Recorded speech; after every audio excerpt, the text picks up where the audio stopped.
السلام علیکم ورحمۃ اللہ وبرکاتہ۔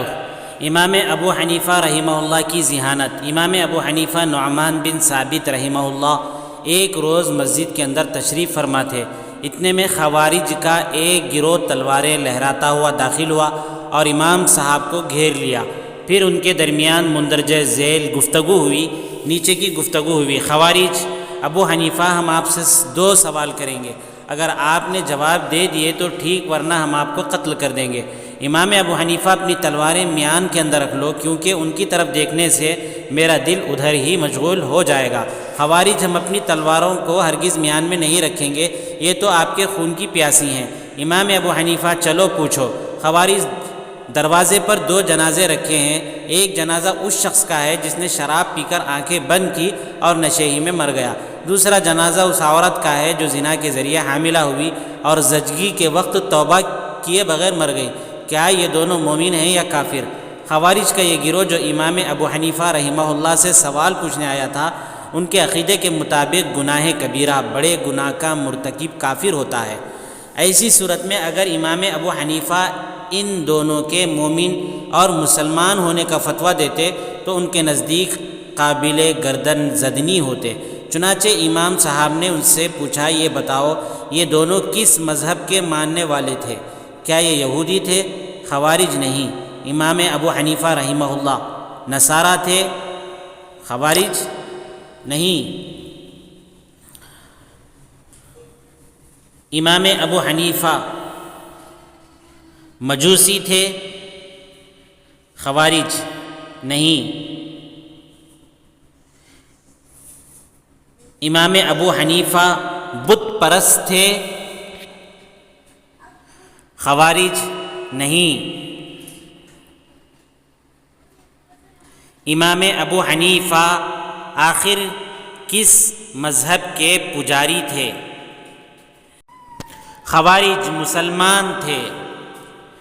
امام ابو حنیفہ: تم لوگوں نے خود ہی جواب دے دیا، تمہارا اعتراف ہے کہ دونوں شرابی اور زانیہ مسلمان تھے، اور جو مسلمان ہو اسے تم کافر کیسے کہہ سکتے ہو؟ خوارج کا گروہ: یہ دونوں جنتی ہیں یا جہنمی؟ ابو حنیفہ: میں بھی ان دونوں کے بارے میں وہی کچھ کہوں گا جو خلیل اللہ کے خلیل، اللہ کے دوست ابراہیم علیہ السلام نے اس آدمی کے بارے میں کہا تھا جس کی برائی ان دونوں سے بڑھ کر تھی۔ فَمَن تَبِعَنِي فَإِنَّهُ مِنِّي وَمَنْ عَصَانِي فَإِنَّكَ غَفُورٌ رَحِيمٌ۔ میری تابعداری کرنے والا میرا ہے، اور جو میری نافرمانی کرے تو تو بہت ہی معاف کرنے والا، رحم کرنے والا ہے۔ یہ سورہ ابراہیم کی آیت نمبر 36 ہے۔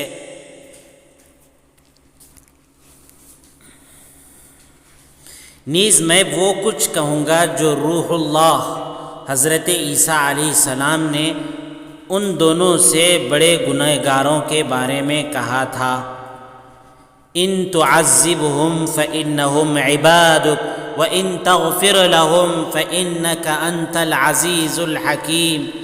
اگر تو ان کو سزا دے تو یہ تیرے ہی بندے ہیں، اور اگر تو ان کو معاف فرما دے تو تو زبردست ہے، حکمت والا ہے۔ یہ سننے کے بعد خوارج کی تلواریں میانوں میں چلی گئیں اور وہ امام صاحب کو کوئی تکلیف پہنچائے بغیر رخصت ہو گئے۔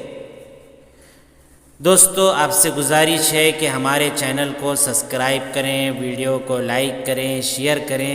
جزاکم اللہ خیرا و احسن الجزا۔ دوستو، آپ سے یہ گزارش اس لیے ہے تاکہ ہم اس طرح کی ویڈیوز اور اسلامی کہانیاں اور حکایات اور سبق آموز قصے مسلسل اپلوڈ کرتے رہیں۔ آپ سے گزارش ہے کہ آپ ہماری ہمت افزائی کریں، ہمارے چینل کو سبسکرائب کریں، ویڈیو کو لائک کریں، شیئر کریں۔ جزاکم اللہ خیرا و احسن الجزا فی الدارین۔ اللہ آپ کو دین اور دنیا کی ترقی سے نوازے اور ہمیں بھی۔ السلام علیکم ورحمۃ اللہ وبرکاتہ۔